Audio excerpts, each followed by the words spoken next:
Welcome to a primary school where kids are doing what kids do, running away and calling the huge, scarred man standing by the gate a monster. Meet Nagai Jinsei, a mountain of a man who looks more like a nightmare than a person. Even though he looks terrifying, the kids are actually bullying him, kicking his legs while he just stands there, taking it.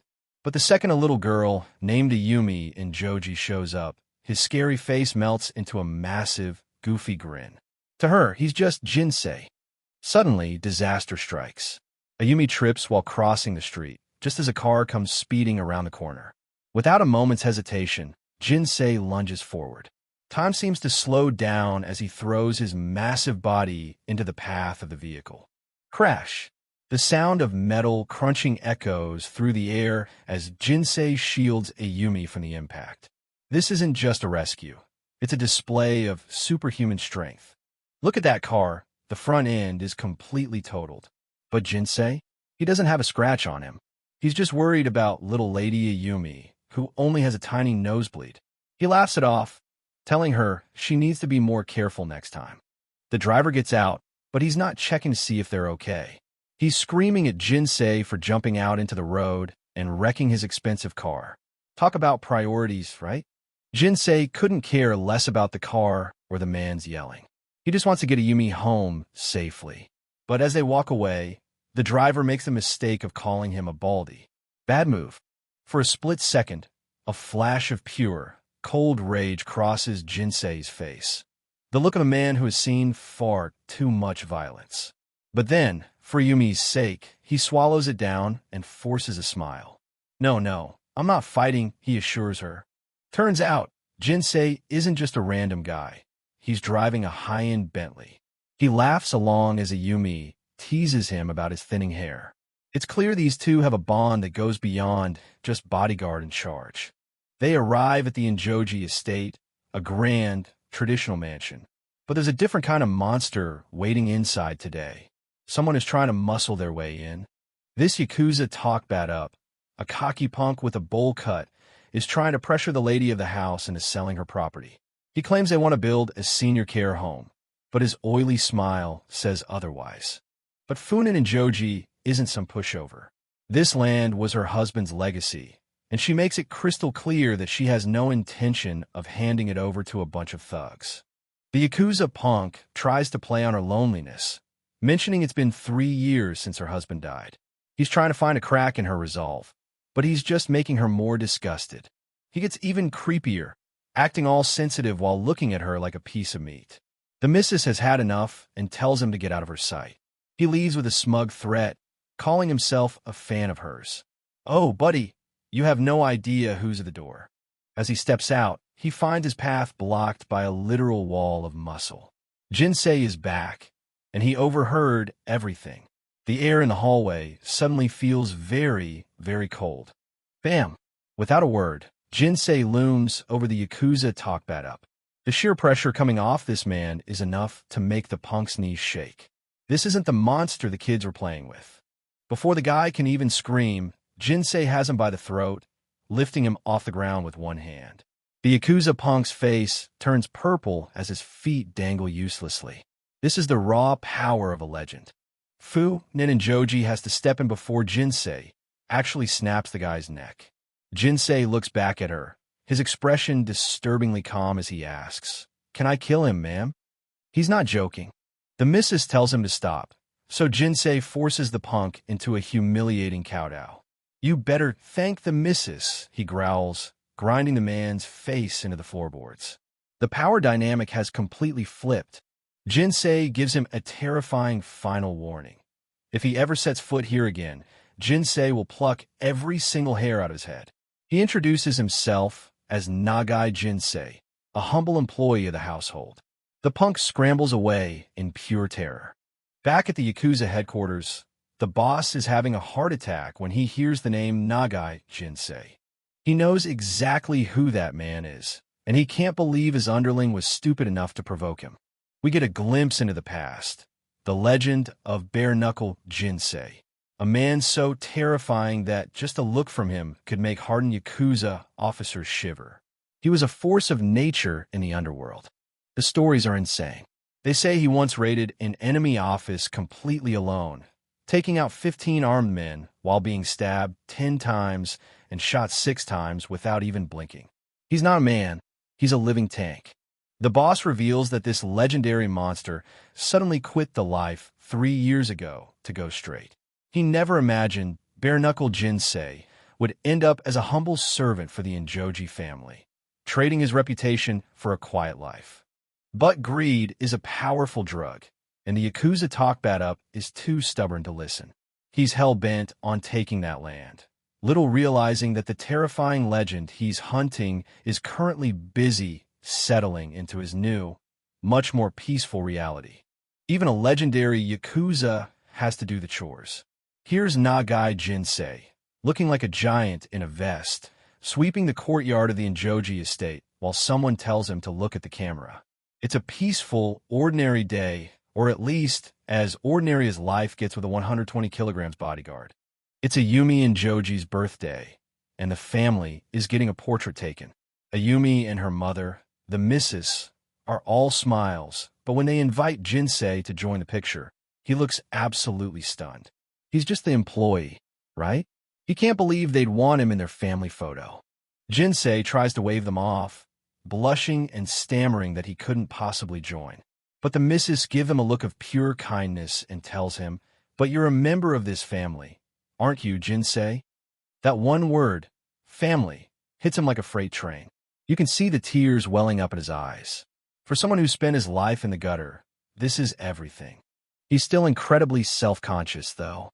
He's worried his scarred, frightening face will ruin the beautiful birthday picture. But the family won't take no for an answer. They see the man behind the scars, even if he doesn't see it himself yet. And here it is, the Enjoji family portrait. It's a bit of a hilarious sight. The elegant missus in her kimono, tiny Ayumi striking a pose, and this massive wall of a man in a checkered tie trying his best to look presentable. Say cheese. This might be the most precious thing Jinsei owns.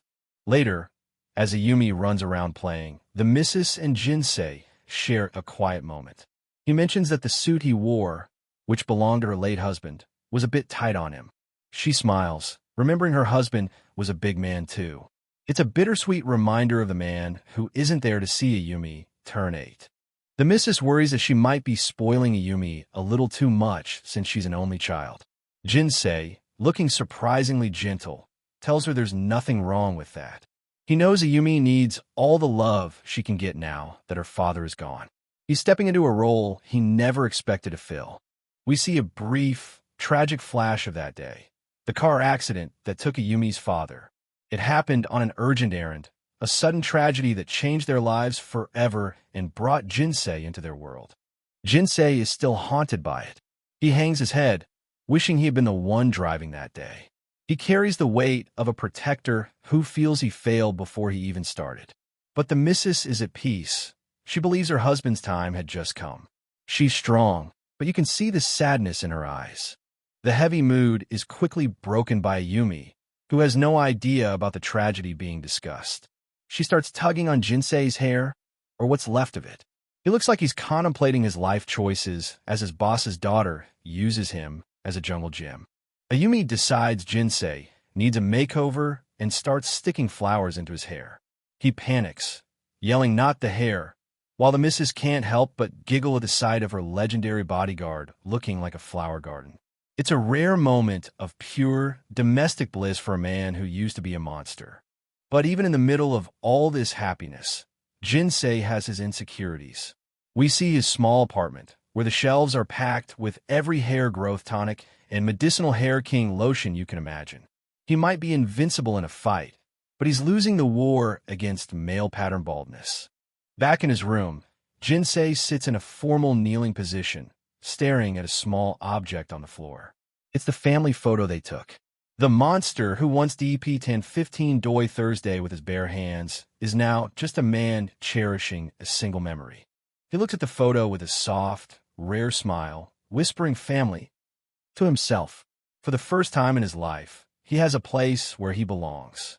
He has people who see him as a man, not just a weapon. It's a moment of profound peace. The next day, the family is out at a department store. Jinsei is off buying himself a new XXL summer sweater, probably because he keeps ripping his old ones with his massive muscles. It seems like just another quiet, happy outing for the Enjojis. While the missus is at the cashier, Ayumi insists she's old enough to go to the bathroom by herself. The missus hesitates, but lets her go. It's a standard department store. What could go wrong? Ayumi walks toward the women's sign with a confident little strut. But as Ayumi walks into the bathroom, the atmosphere turns deadly. A gloved hand suddenly reaches out from a stall and clamps down over her mouth. Her eyes go wide with terror as she's snatched away. The kidnappers used a drugged cloth. She didn't even have a chance to scream. Meanwhile, Jinsei is at a pharmacy, completely oblivious. He's begging the pharmacist for their latest hair tonic, Grow Ion, desperate for it to work. He's so focused on his thinning hair that he has no idea his little lady is in mortal danger just a few floors away. The missus finishes paying and looks around, but Ayumi is nowhere to be seen. She walks toward the bathroom, calling her name, but only finds an empty hallway. Then, she sees a man in a tracksuit walking away, carrying a sleeping child. Her heart stops. That's Ayumi. Suddenly, her phone rings. It's an unknown caller. "We have your daughter," a voice snarls. The world tilts as the kidnapper tells her that if she wants to see Ayumi alive, she'll follow their instructions to the letter. The missus looks up, terrified, as she sees a familiar figure on the escalator. It's the Yakuza talk bad up, the bowl-cut thug from before. He's on the escalator above her, smiling like a demon as he delivers a horrific ultimatum. He threatens to sell Ayumi off to degenerates, or worse, if the missus doesn't give them what they want. The man is pure evil. He demands the property deed immediately. But then he adds a chilling request. "Oh, and would you mind calling the Scar Man?" He wants Jinsei involved. These guys aren't just after land. They want revenge for the humiliation Jinsei gave them. The punk smiles, mockingly explaining that Yakuza are sore losers. The missus is shaking with fear, asking what they want with Jinsei. She knows that involving him means things are about to get very, very bloody. He's the only one who can save her daughter now. The scene shifts to Jinsei's Bentley, tearing down the road at breakneck speeds. He's heard the news. In his mind, he can hear Yumi's voice crying out for help. The monster has been unleashed once more, and this time, he has a reason to fight that's worth more than his life. Jinsei is driving with a ferocity we haven't seen yet. His knuckles are white on the steering wheel, his face a mask of pure, concentrated fury. He knows where they've taken her. He knows who's behind this, and he's going to make sure they regret the day they ever touched a member of his family. Jinsei has reached the Lion's Den, a massive, skeletal construction site. That heavy stomp on the ground tells us one thing. The monster is here, and he's not in a good mood. He's finished playing around. It's time for the legend to speak. Inside the cold steel structure, the nightmare is all too real. Ayumi and her mother are huddled together, surrounded by thugs. Ayumi is terrified, whispering to her mommy that they're going to die, while Funin and Joji desperately tries to be the shield her daughter needs. The Yakuza talk bad up hears a sound he wasn't expecting, the sound of his impending doom. He turns toward the entrance, his smug, arrogant face suddenly twitching with a hint of genuine fear as a shadow looms over them all. Nagai Jinsei steps out of the shadows, and the suit is gone. This is the bare-knuckled Jinsei the legends talk about. His body is a map of violence, covered in 88 scars from bullets and blades, and right now, his eyes are filled with a rage that would make a demon shiver. The Yakuza punks charge him with pipes and swords, but Jinsei doesn't even reach for a weapon. He catches a man's head in his massive hand and slams it into the concrete with sickening force. "Who the F*** do you think you're talking to, punks?" he snarls, his voice echoing through the hollow building. It's a complete slaughter. Jinsei moves through the armed thugs like they're made of paper, tossing bodies aside as he clears a path toward the family. The bowl-cut villain watches from a safe distance, his arrogance slowly turning into desperate, sweating disbelief as his men are dismantled. In the heat of the bloodbath, we get a glimpse into Jinsei's soul. He remembers being a newborn baby, discarded like trash in a dumpster. He came into this world as an unwanted thing, a creature with no name, no place, and no love. This is the foundation of the man he became. Jinsei takes a hit but barely acknowledges it, his own fist connecting with a sound like a hammer hitting meat. The bowl-cut Yakuza mocks him, reminding him of the crimes he committed in his youth to take money and women by force. He doesn't see a protector. He just sees a fellow criminal playing pretend. Jinsei doesn't deny his past. He grew up in the scars, hardened by a world that never wanted him. To him, getting more scars is just another day, especially if it means keeping someone else from carrying them. He's accepted his role as a monster, so long as he's their monster. The villain continues his twisted monologue, calling their life of crime a delightful occupation. He can't understand why a legend like Jinsei would ever quit the life of luxury to become servant. To him, Jinsei is the biggest fool of all for choosing the path of service over the path of the wolf. But Jinsei's answer is written in blood and action. He takes a blade to the stomach just to land a devastating blow, his face twisted in a mask of absolute determination. I have something that must not be harmed, he thinks, the safety of Ayumi and her mother, the only thing keeping him standing. A thunderous punch sends another thug crashing through the air. Jinsei isn't just fighting these men. He's fighting a system that lets criminals rot in comfortable prisons only to return to their victims. He's decided that some things need a different, more permanent kind of justice. I have something I want to protect, he declares with every strike. He stands there, bleeding from a dozen wounds, looking like a literal monster in the middle of the debris. Funin and Joji and Ayumi can only watch in shock and horror as their protector prepares for the final, bloody showdown. The air is thick with the scent of iron and fear. The bowl-cut guy is losing his mind now. He calls anyone who doesn't live a life of crime a fool, completely unable to understand the strength it takes to stay on the path of redemption. He sees Jinsei as a broken man, when in reality, he's the strongest he's ever been. The skeleton of the building itself seems to groan under the weight of the carnage. Scaffolding collapses and pipes rain down in a chaotic storm of steel, burying everything in a cloud of dust. It looks like the end for everyone involved. Through the thick dust and falling debris, the family screams for Jinsei. They can't see him, and for a terrifying second, it feels like the unwanted thing has finally been swallowed by the world. Jinsei's thoughts drift back to his birth in the dumpster. Was he always destined to end up like this? But you can't kill a man who has finally found a reason to live. Jinsei rises from the wreckage, blood dripping from his face, looking more terrifying than ever. He realizes that while he was born unwanted, now someone needs me, and that is more than enough to keep him moving. The bowl-cut villain is screaming in terror, unable to believe Jinsei is still standing. He pulls out a gun and starts firing at point-blank range. The muzzle flashes, lighting up the dark floor. But Jinsei doesn't even try to dodge. He just keeps coming like an unstoppable force of nature. The bullets tear into his chest, but Jinsei lunges through the gunfire.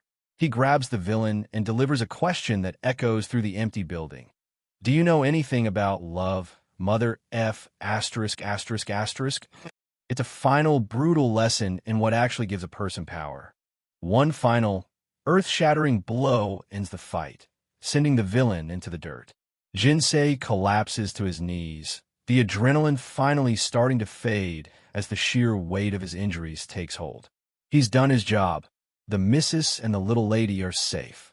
Ayumi and her mother rush to his side. Ayumi is sobbing, her small hands clutching at his massive, bloody shoulders as she begs him not to die. "Don't leave me alone," she cries. Her tears are the only thing that can truly pierce through Jinsei's armor. Jinsei's eyes soften as he looks at his little lady, a single tear escaping as he makes a silent promise. Fast forward, and we see him back at the school gate, watching over the kids once more. He might still be a monster to the world, but to this family, he's their most loyal protector. "I would never leave you alone." In the quiet, snowy morning, Nagai Jinsei begins his daily ritual, carefully preparing to clean the family car. Every squeeze of the sponge, and every drop of water is a testament to his dedication to the family he serves. Despite his monstrous frame, Nagai Jinsei handles the luxury Bentley with surprising gentleness, ensuring not a single snowflake mars its surface. It's a peaceful contrast to the violence that once defined him. Nagai Jinsei stands as a silent sentinel in the cold, his breath visible in the air. For him, this mundane task is more than just work. It's a piece of the redemption he so desperately seeks. Fu, Nin, and Joji and the little lady, Ayumi, step out to greet him, their warmth cutting through the winter chill. While others see a monster, they see a man who has become the backbone of their household. Meanwhile, some neighborhood thugs pass by, unable to fathom why a man like him would choose such a humble life. The gratitude from Fu, Nin, and Joji brings a rare, genuine smile to Nagai Jinsei's scarred face. Especially for little Ayumi. He's not a cave vat, but a guardian who makes every day a little brighter. Nagai Jinsei is in high spirits as he drives Ayumi to her classes. He takes his role as her protector and chauffeur seriously, his joy infectious as they speed through the snowy streets. But the shadows of the past are never far behind. As Fu, Nin, and Joji walks alone, a sinister presence watches her every move, hidden behind a cruel, toothy grin. A man in a tracksuit, eyes cold and predatory, watches from the roadside. This is Jinji the Viper, a ghost from Nagai Jinsei's violent past, and he's clearly looking for blood. Arriving at the violin school, Nagai Jinsei offers words of encouragement to Ayumi. He wants her to have the confidence he never had, urging the little lady to believe in her own talent. As Ayumi heads inside, Nagai Jinsei's world suddenly shifts back toward the underworld. A phone call from Sakamaki, his former boss, signals that his quiet life is about to be interrupted. At the desolate harbor, Nagai Jinsei meets with Sakamaki. The former Don is now a shadow of his former self, confined to a wheelchair, yet the bond of loyalty between them remains as strong as ever. Nagai Jinsei greets the Don with deep respect. Even though they've both left the Yakuza life behind, the old man notes that his former subordinate hasn't changed a bit in his dedication. They reminisce about the old days, back when Nagai Jinsei was known for his almost foolish devotion. The Don recalls how he would even water the street in front of the office during a downpour, a man who followed orders without question. Sakamaki chuckles, calling him an idiot who at least knew his own limits. To the Don, a man who knows he's an idiot is far better than one who thinks he's a genius but has no real sense. The two share a light-hearted moment, a brief escape into a past that seems so far away now. But the laughter hides a growing tension.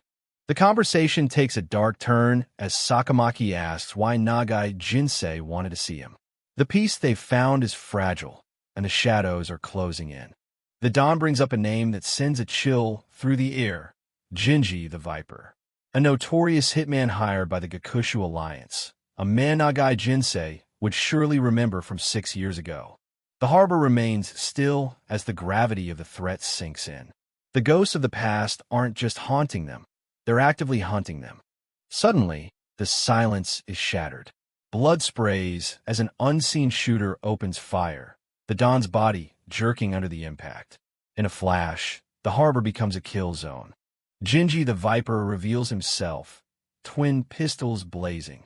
He doesn't just want to kill, he wants to erase every trace of the men who once stood in his way. The attack is relentless. Glass shatters and bullets tear through metal and flesh alike. The elderly Don is helpless as the assassin closes in for the kill. Without a moment's hesitation, Nagai Jinsei lunges forward, using his massive body as a human shield. He takes hit after hit, his clothes shredded by lead, yet he refuses to let a single bullet reach the Don. Jinji stares in disbelief as Nagai Jinsei continues to stand. With blood streaming from his wounds, the giant declares his resolve. He is an idiot who will sacrifice everything for the man he owes his life to. Jinji's composure shatters as the giant refuses to fall. Despite the lead buried in his chest, Nagai Jinsei advances with the unstoppable force of a legend. proving his resolve is far stronger than any bullet. With one catastrophic blow, bare-knuckle, Jinsei ends the fight, delivering a punch faster than the eye can follow. It was a defining act of loyalty that cemented their bond, a memory that hangs heavy in the air as they return to the quiet of the harbor today. After the confrontation, Nagai Jinsei pushes Sakamaki along the harbor. The former Don warns him that Jinji the Viper is out of prison and won't forget the humiliation. But Jinsei is firm. He's left the Yakuza life behind and is finally walking a straight path. Sakamaki reflects on his mortality, feeling he could meet his maker any day. He looks at his former subordinate and asks a poignant question. Don't you regret it, Jinsei? To leave the power and respect for a life of service. The Don's voice trembles as he laments his current state. Once the leader of Kanto's most powerful militant group, he now finds himself old, decrepit, and forced to wear a diaper. He wonders if the life Nagai Jinsei protected was even worth the sacrifice. Nagai Jinsei's mind wanders back to his own beginnings, a place far from honor or power. He was born into filth in an alleyway that reeked of vomit and decay, a place where life was cheap. He came into this world as something unwanted, left to rot among the trash. Even as a helpless infant, his life was a struggle against the very shadows he was born into. He survived the cold, the cockroaches, and the rats that gnawed at his tiny body. He curses his fate, but acknowledges that whatever whimsy God has, it made an unwanted thing like him incredibly tough. That trauma defined him, but it also gave him a purpose. Because he was born unwanted, Nagai Jinsei now lives for the people who actually need him, finding his worth in their survival. He looks at a cherished photograph of Fu, Nin and Joji, and Ayumi and Joji. They are his true family now, and he wouldn't hesitate to throw his life away to keep them safe. Suddenly, the heavy reflection is broken by a sudden realization. Oh shit, Nagai Jinsei panics, realizing he's late to pick up the little lady. He bids Sakamaki a frantic goodbye and bolts away. Nagai Jinsei finds a very angry Ayumi in Joji waiting for him. He drops to his knees, begging for forgiveness as she scolds him for being half an hour late while she played her heart out on the violin. Inside the car, the little lady is still a bit grumpy but brags about her talent. Nagai Jinsei can only offer nervous, exaggerated praise as he drives through the city, trying to make up for his tardiness. The car weaves through the heavy traffic as Nagai Jinsei asks Ayumi and Joji what she wants to be when she grows up. Her answer is blunt. She definitely doesn't want to be a violinist. Ayumi and Joji surprises him by saying she might want to be his wife, but there's a catch. She'd only do it if he weren't so bald. The comment hits Nagai Jinsei like a physical blow, leaving him humorously devastated. Life at the Enjoji estate is peaceful.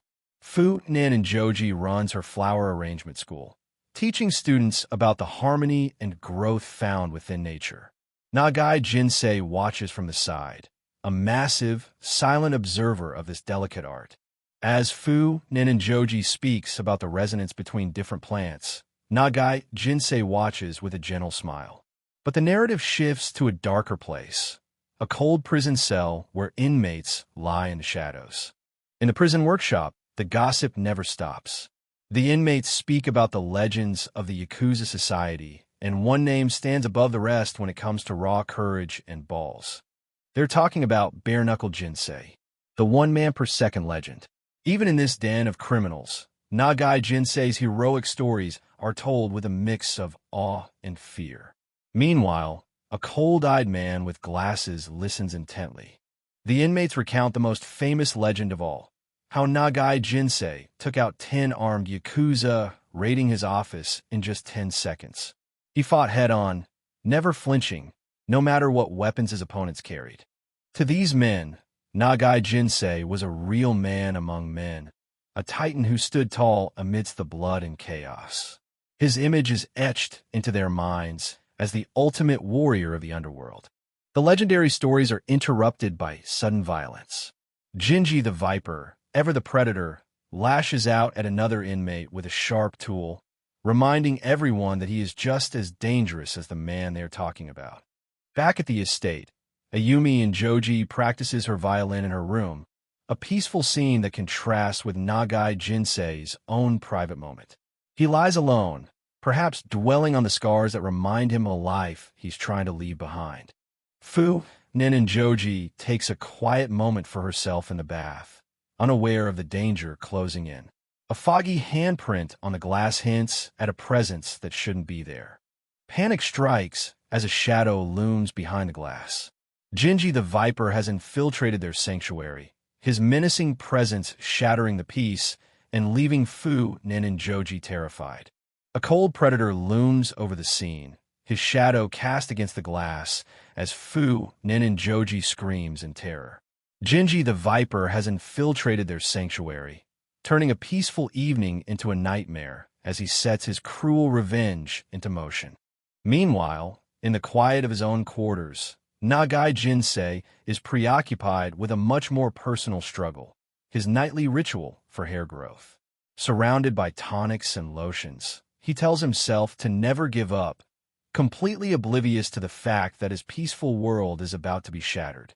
Amidst his personal care routine, Nagai Jinsei's phone rings, cutting through the silence. He opens it to find a chilling message that shatters his peace. "I have your woman." The reality of the threat sets in instantly. Rage boils over as Nagai Jinsei pushes the car to its limits, his teeth gritted and his eyes fixed on the road ahead. He knows exactly who is behind this. Jinji, he growls, his entire being focused on the coming retribution. Nagai Jinsei arrives at a desolate warehouse, his massive frame silhouetted against the dark building. He doesn't wait. He marches toward the entrance with the unstoppable force of a natural disaster. The heavy doors offer no resistance. With a single, powerful kick, Nagai Jinsei smashes his way inside, glass shattering and metal groaning as he bellows the name of his enemy. His fury is palpable, his eyes burning with an intensity that promises no mercy. Inside the warehouse, the nightmare is laid bare. Nagai Jinsei stands frozen for a moment as he sees Fu, Nin, and Joji stripped and bound, hanging from the ceiling like a trophy. Jinji the Viper stands nearby, a smug, cowardly grin on his face, enjoying the psychological torture he's inflicting. Jinji taunts him, mocking the tantalizing widow and relishing in Nagai Jinsei's obvious pain. The giant's fist clenches, the muscles in his scarred face twitching as he demands to know where the little lady is. Fu, Nin, and Joji can only watch in terror as her protector faces off against her tormentor. The hitman continues his taunts, accusing Nagai Jinsei of having ulterior motives for working for the Enjoji family. But the giant is steadfast.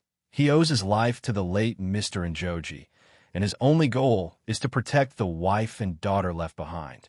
Jinji, unimpressed, slowly raises his weapon.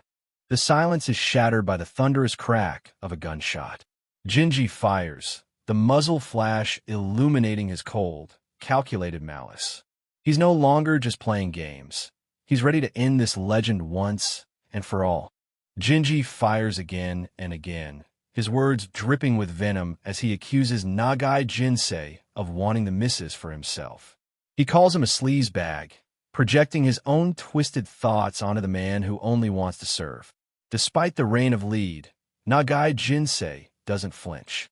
The assassin sneers, dismissing the nice guy bullshit and reminding Nagai Jinsei of his violent Yakuza roots. A bullet tears into the giant's shoulder, a spray of blood marking the hit, but he only grunts, his forward momentum unbroken by the pain.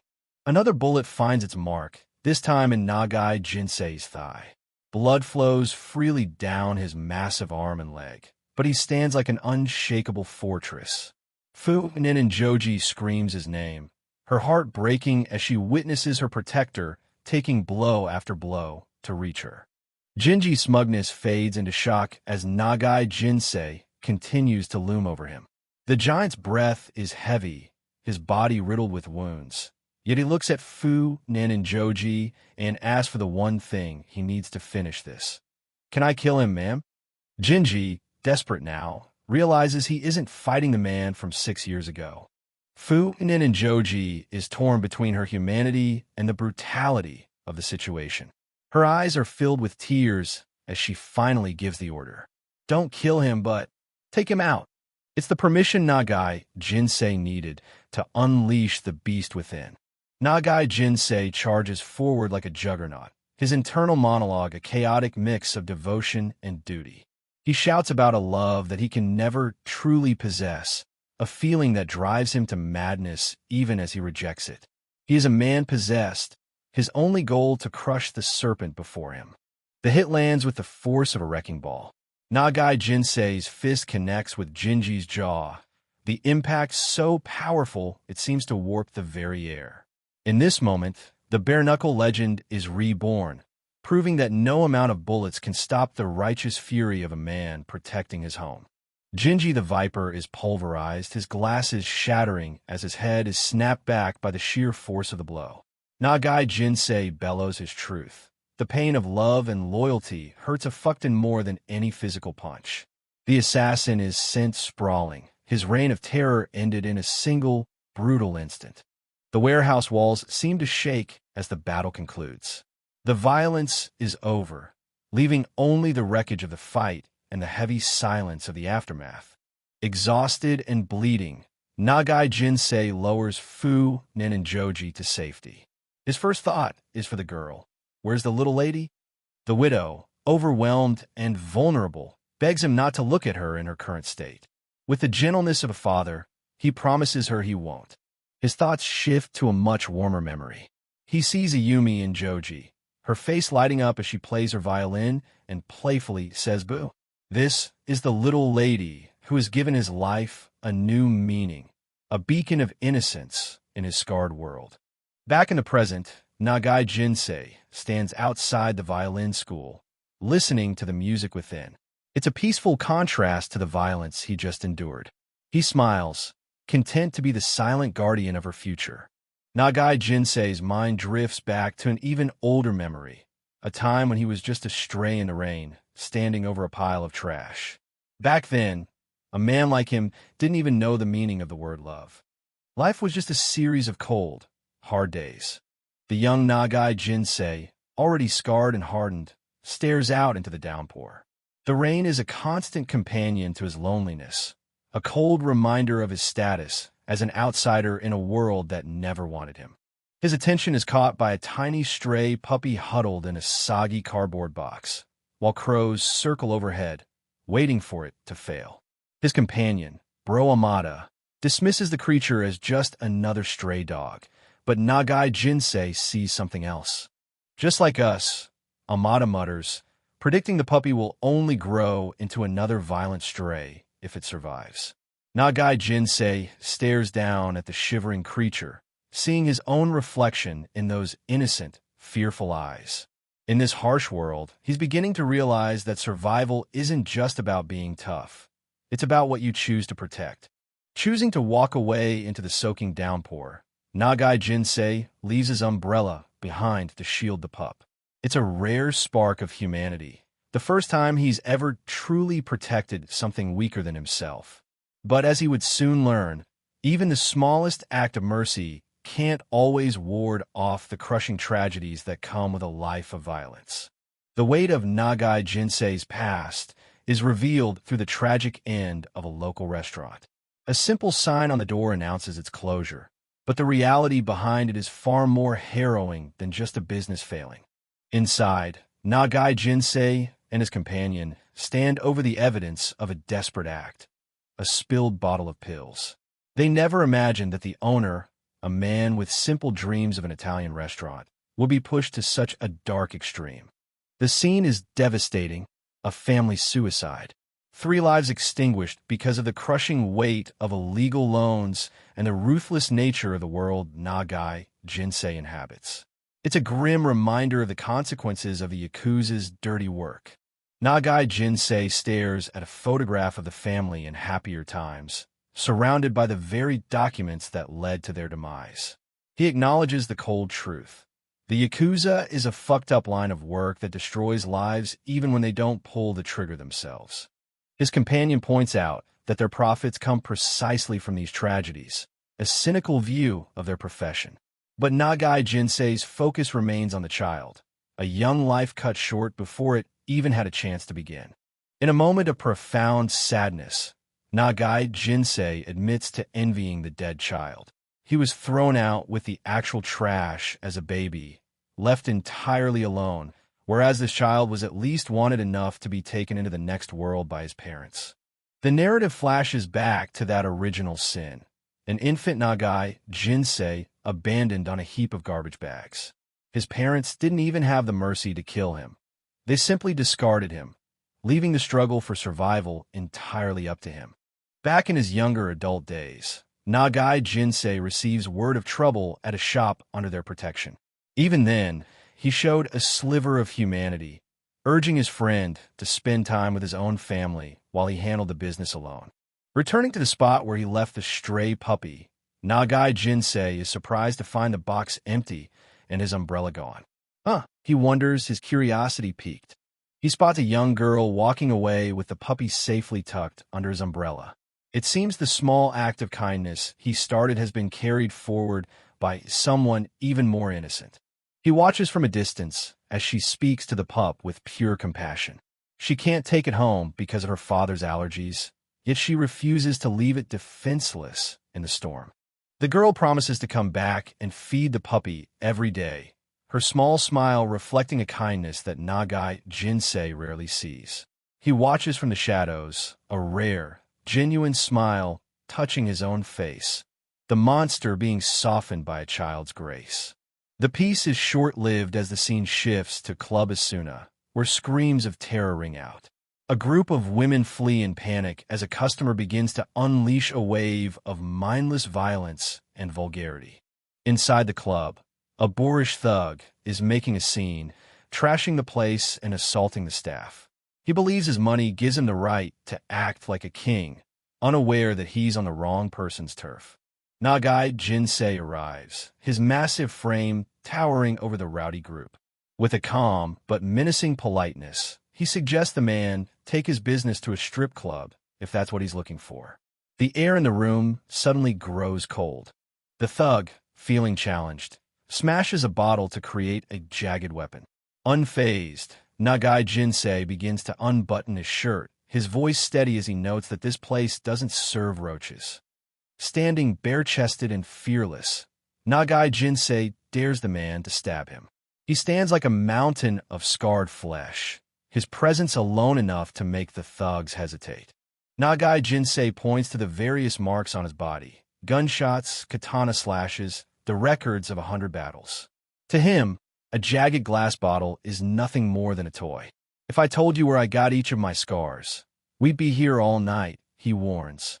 The thug's bravado evaporates instantly. They stare in horror at the body covered in scars and the face of a man they now recognize as a Deva King of the underworld. The realization of who they are facing hits them like a physical blow. Nagai Jinsei bellows his name with a roar that shakes the club. I'm bare-knuckled Jinsei. It's a declaration of war, and the violence that follows is as swift as it is absolute. The first punch sends a man flying across the room. Nagai Jinsei identifies them as cockroaches from Shinya Enterprises, trash that has wandered onto Shuiken turf. His fist is a hammer, and the thugs are the nails. A powerful kick connects, sending another thug crashing into the furniture. Nagai Jinsei's message is clear. You fuck around on our turf, and we'll stomp your asses. He is a whirlwind of muscle and rage, protecting the interests of his group. Another devastating strike lands, pulverizing the jaw of the rowdiest thug. Nagai Jinsei warns them that any insult to the Shuiken group is a direct challenge to him, and he's a man they should never have dared to provoke. The brawl ends as quickly as it began, leaving the club in ruins and the intruders broken. Nagai Jinsei stands triumphant, his legend at Club Asuna cemented in blood and shattered glass. But this overwhelming victory has just ignited a much larger, more dangerous war. Later, at the headquarters of Shinya Enterprises, the three thugs sit battered and bloodied. Their pride is crushed as their bodies. Their boss is absolutely livid, staring at the million-yen repair bill and the broken faces of his men. "What the fuck happened to you?" he screams, his fury growing as he realizes that the path to dominance is now blocked by the legend they call bare-knuckle Jinsei. The boss of Shinya Enterprises is absolutely livid. He can't wrap his head around how his men, backed by the mighty Gakushu Alliance, were humiliated by a small, struggling group like the Shuriken. To him, this isn't just a defeat, it's a stain on their reputation. From the shadows, Jinji the Viper offers a cold solution. He identifies the root of the problem, a monster named Nagai Jinsei.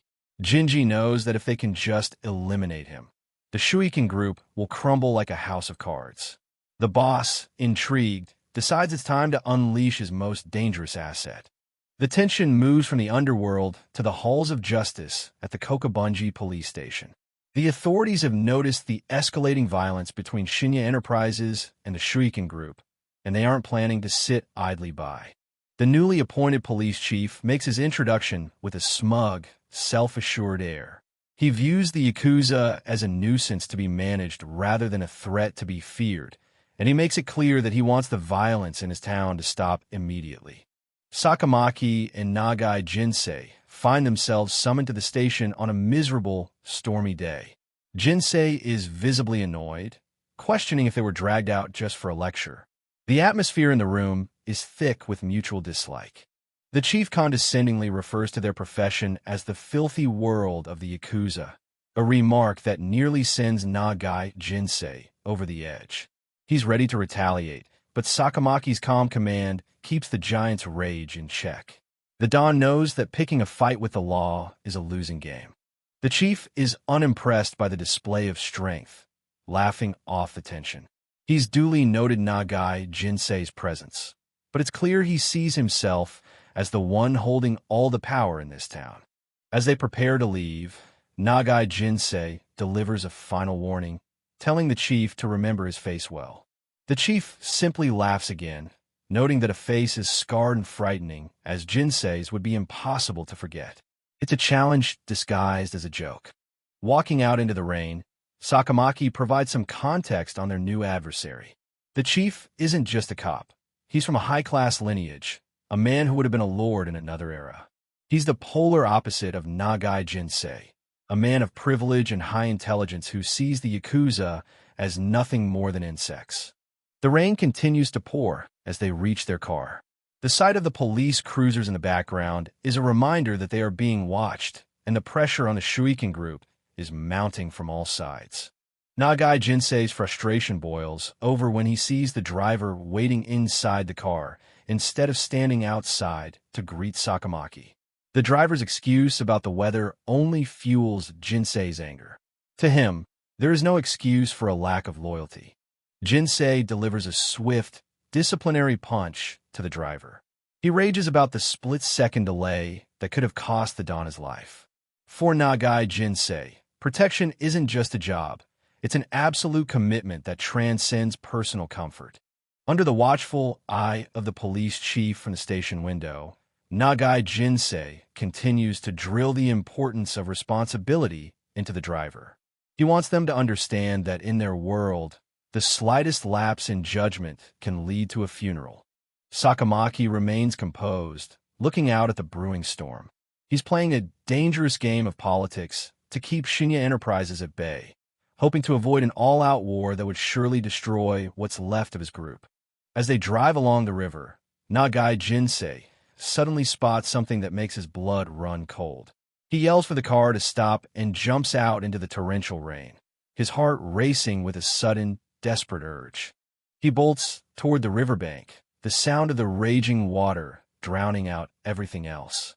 The storm has turned the river into a violent, churning beast, and someone is caught in its jaws.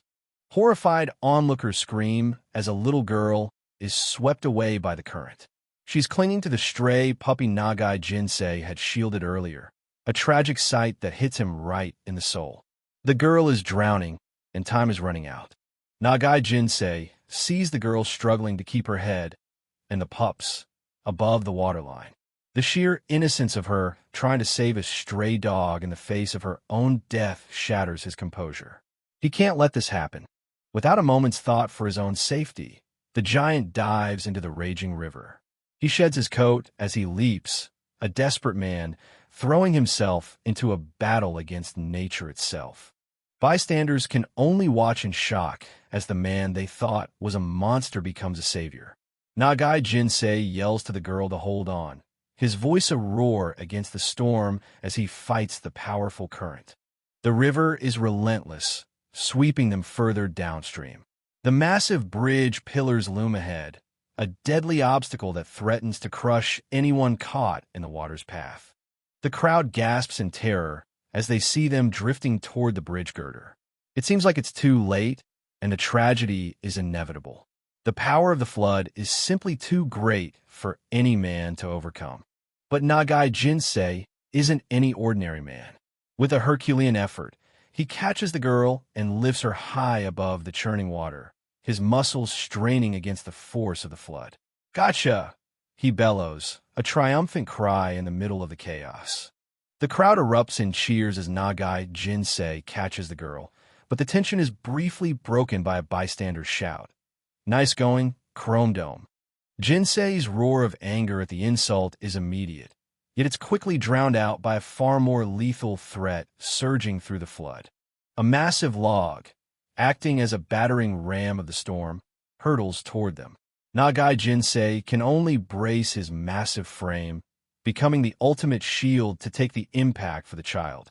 The collision is devastating, and as the current begins to drag him under, the giant's struggle for breath becomes a desperate descent into the depths.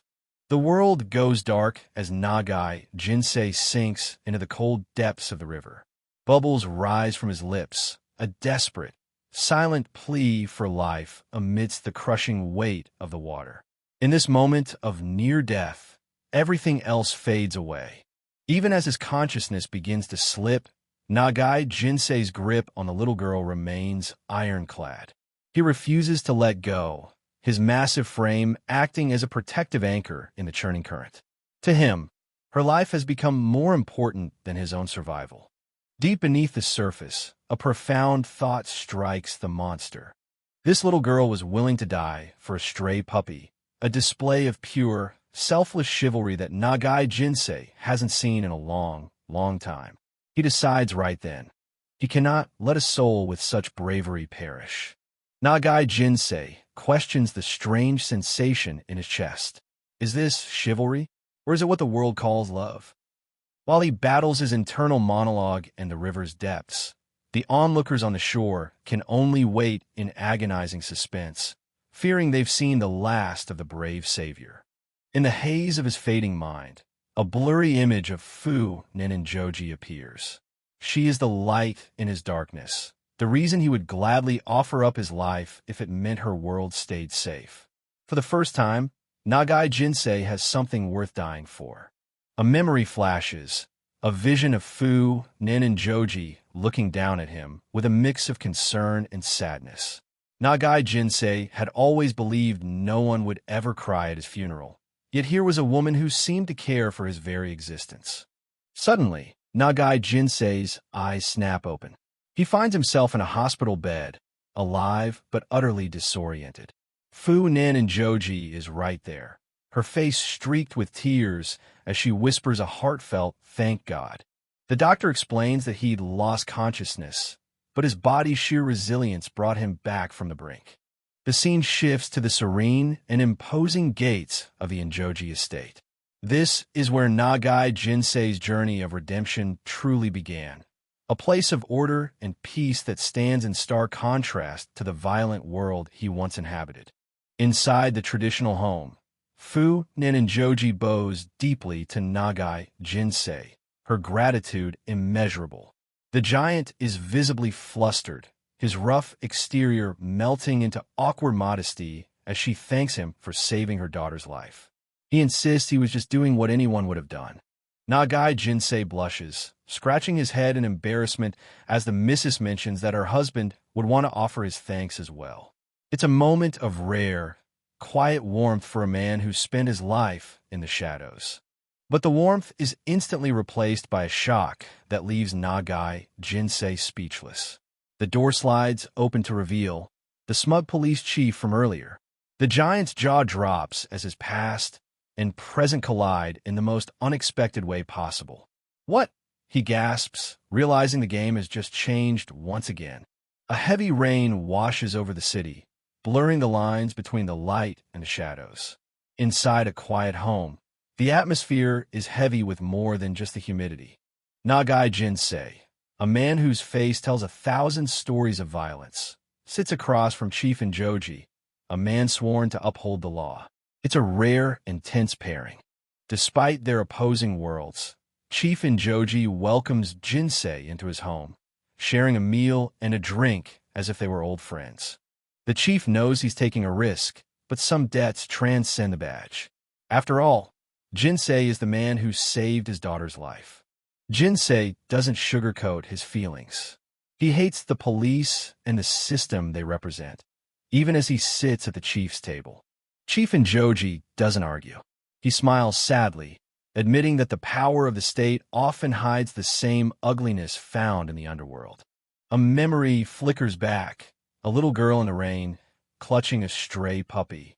It was the moment Jinsei's terrifying exterior first cracked to reveal a gentler soul. Seeing her joy at being allowed to keep the dog, Jinsei couldn't help but smile, a look of pure warmth that few have ever seen.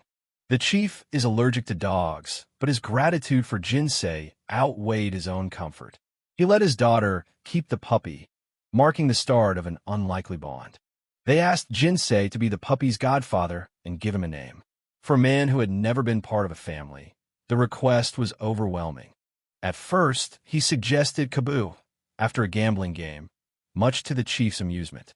But then he saw the mother's kind face and reconsidered.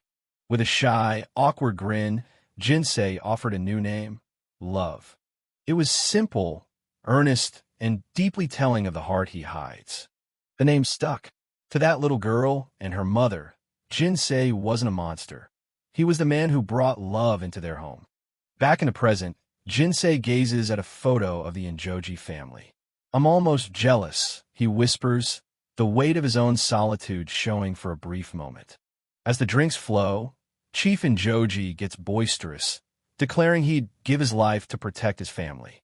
Jinsei listens, his expression unreadable as he thinks of his own past. Jinsei was a dumpster baby, abandoned at birth with no knowledge of his real parents. For him, family isn't a matter of blood. "I have a family," he tells the surprised couple. To him, his unit brothers and the orphanage director who raised him are as real as any kin. He lives and fights for his family in the Yakuza, a loyalty so absolute that it defines every scar on his body. The chief eventually passes out, leaving his wife to observe the quiet giant. She sees the truth. Because Jinsei is so strong, his wounds run deeper than anyone realizes. Jinsei steps out into the rain, his heart as delicate and fragile as a boy's, despite the mountain of muscle and the life of violence he leads. The sun rises over the city, and the peace of the previous night is replaced by the cold reality of duty. At the Shuiken building, Jinsei starts his morning with prayer. Even a monster seeks a moment of grace before the day's storms begin. He prays for protection, a humble ritual in an empty office, before the world expects him to be the meat shield once more. Amada Jinji, a man Jinsei respects like blood, breaks the morning stillness. He has a negotiation to settle and needs Jinsei's presence, a request that is met with immediate, unquestioning loyalty.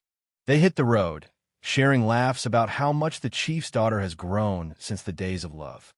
It's a moment of brotherly ease, but as they approach the rusted outskirts of the city, the air begins to grow cold with the scent of a brewing betrayal. Under the cover of a light drizzle, Amada Jinji leads Nagai Jinsei into the heart of a decaying industrial facility. The rusted silos and skeletal metal structures cast long, ominous shadows over the yard, a perfect place for a trap.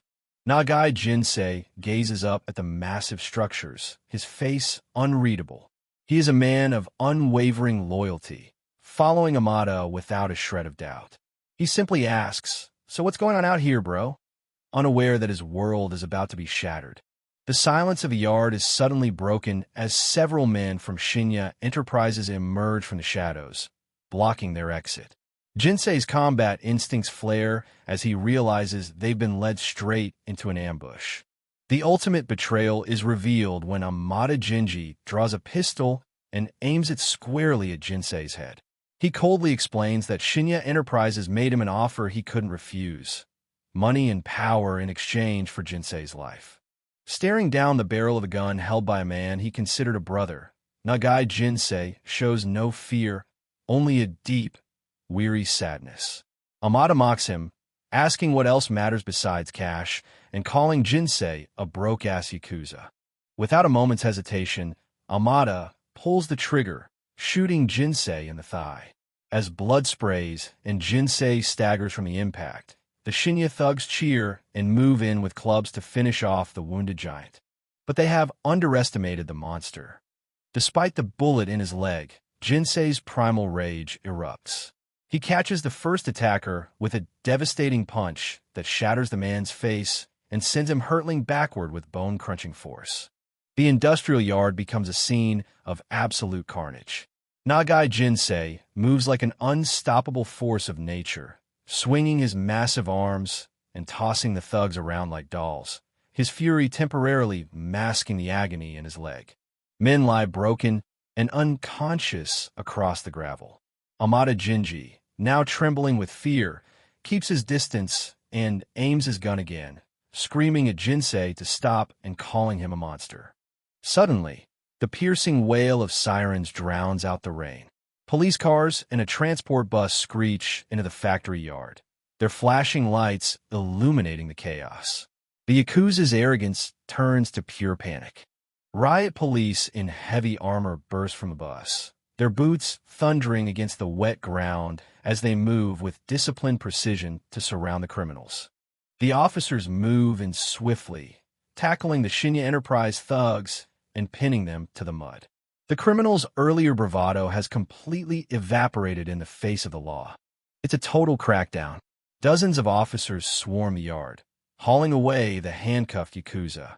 Above the din, a firm voice rings out, declaring that everyone is under arrest for the assembly of offensive weapons. Standing tall at the center of the force is Chief Injoji, looking formidable in his full uniform. He reveals that the police had been staking out Shinya Enterprises for a long time, waiting for just such a moment to strike. Amada Jinji is forced to surrender, his hands raised in bitter defeat. Nagai Jinsei looks up, his expression a mix of pain and surprise as he recognizes his unlikely savior. Chief Injoji walks directly up to the handcuffed Amada.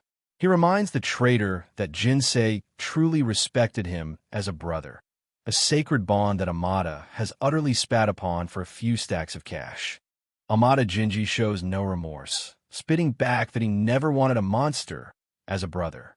He continues to spew venomous insults, his cowardice fully exposed in the presence of real authority.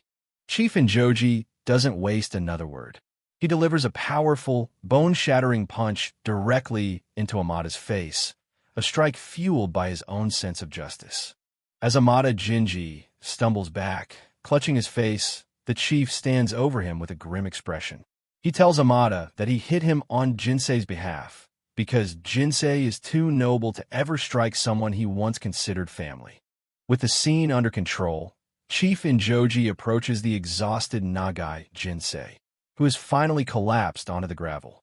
The two men share a moment of quiet understanding amidst the ruins of the industrial yard. In a display of his characteristic toughness, Jinsei casually pours the blood out of his shoe and makes a joke about his injury. Chief Injoji remains humble, stating he was merely doing his duty as a police officer. Nagai Jinsei knows better. He is deeply indebted to the chief for his life. In a rare moment of vulnerability, he shyly asks if he might still be allowed to visit Injoji's home sometime. Chief Injoji returns the smile, his eyes warm behind his glasses. He tells Jinsei that he is more than welcome, proving that a true bond can bridge the gap between the law and the underworld. The scene shifts to a bright, sunny day. Nagai Jinsei, leaning on a crutch, walks through a peaceful park with Chief Injoji's young daughter and the dog he named Love. He has realized that even a stray can find happiness when it finally finds a family.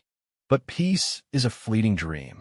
In a new sequence, we see Sakuragawa Saku sprinting desperately along train tracks, clutching a leather bag to his chest.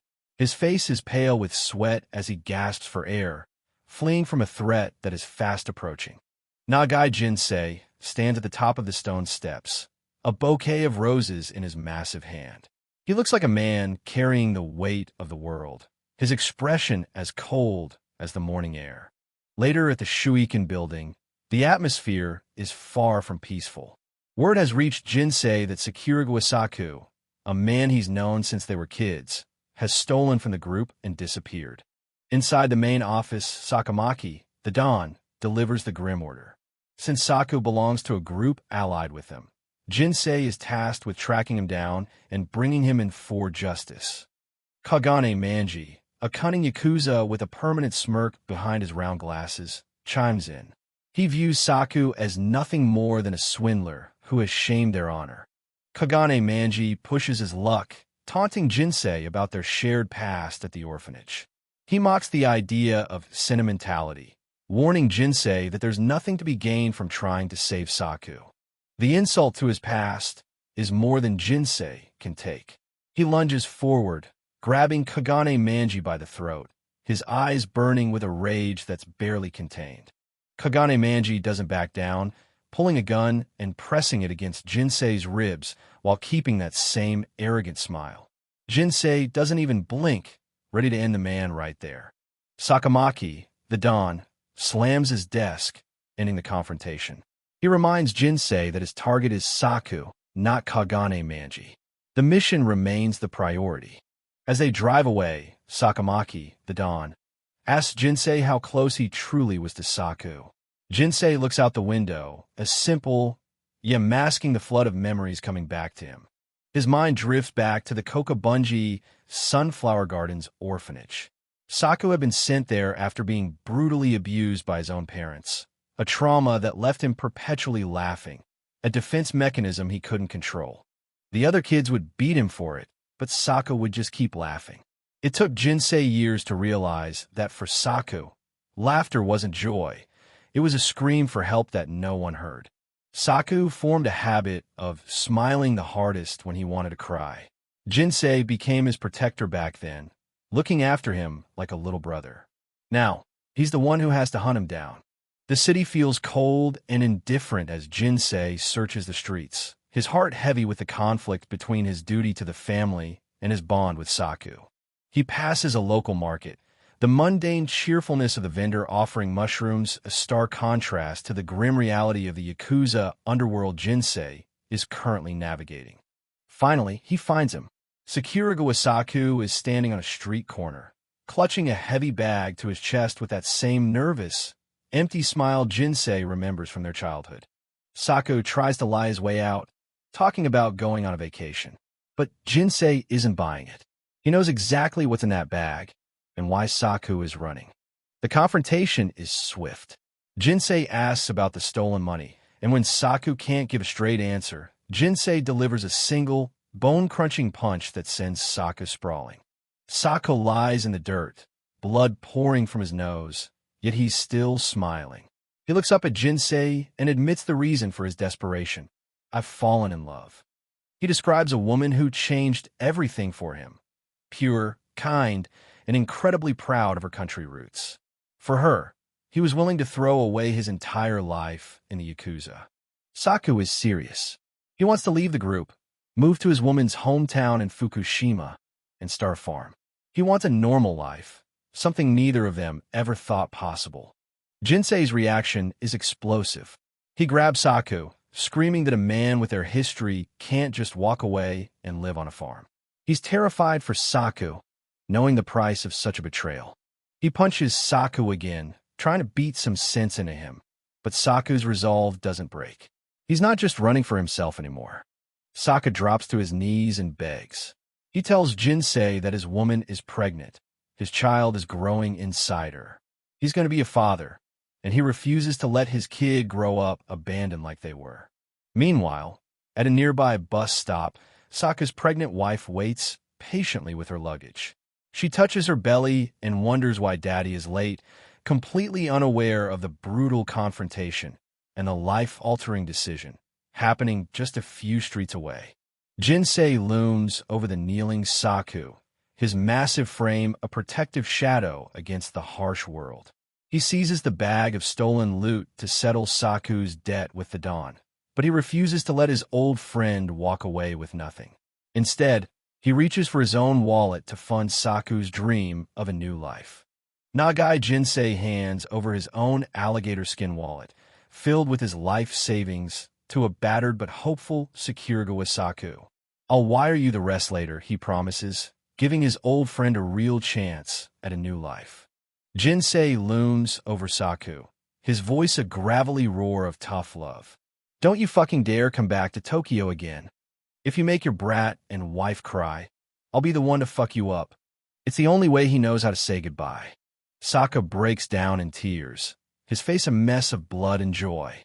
For the first time in his life, the road ahead isn't filled with shadows, but with the possibility of a home. As the bus carries Saku and his pregnant wife away toward their dream in Fukushima, Jinsei watches from the distance. You better be happy or else, you bastard, he mutters, a rare, soft wish from a man of violence. Life in the Tokyo metropolitan area moves on, a vast concrete jungle where millions of stories intersect and fade away in the blink of an eye. In a local baby store, Jinsei stands out like a sore thumb, tenderly picking out an outfit for Saka's unborn child. The women nearby whisper in fear, unable to see the heart beating beneath that terrifying exterior.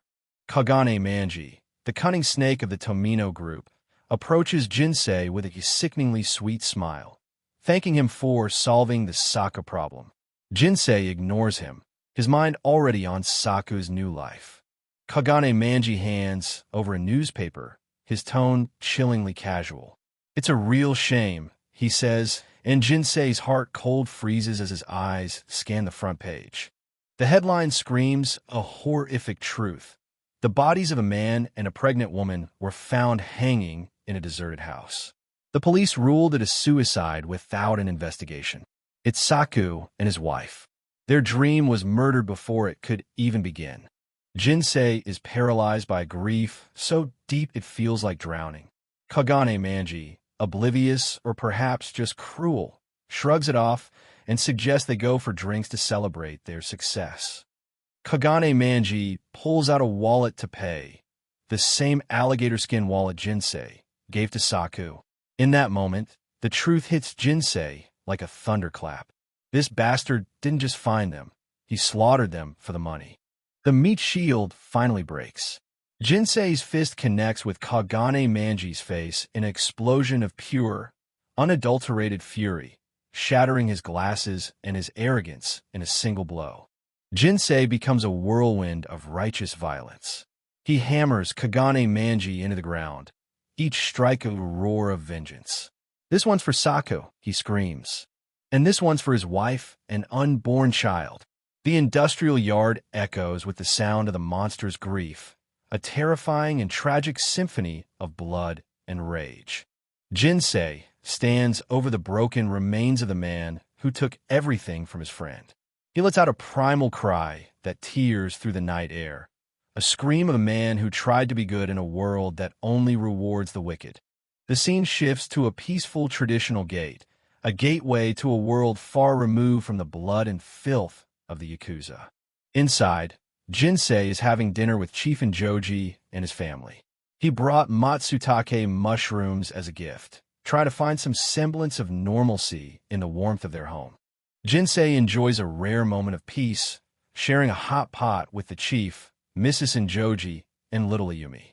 For a moment, the scars and the blood seem a lifetime away. He heaps praise on Mrs. Joji's cooking, his massive hands handling the small chopsticks with surprising grace. He looks at the family with an expression of pure, aching envy. Chief Injoji, curious and a bit playful, pulls out the baby bibs Jinsei bought. Jinsei freezes, the reminder of a life that was snuffed out hitting him with fresh force. Overcome by the taste of homemade food and the kindness of a real family, Jinsei begins to sob. God damn it, this is so fucking good. He chokes out, his tears falling into his rice bowl. The family watches in stunned silence. They don't see a Yakuza.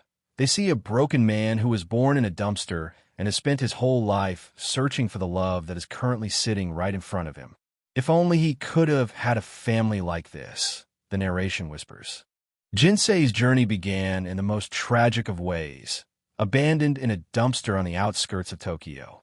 But his heart was forged in a different kind of place, the Sunflower Gardens orphanage.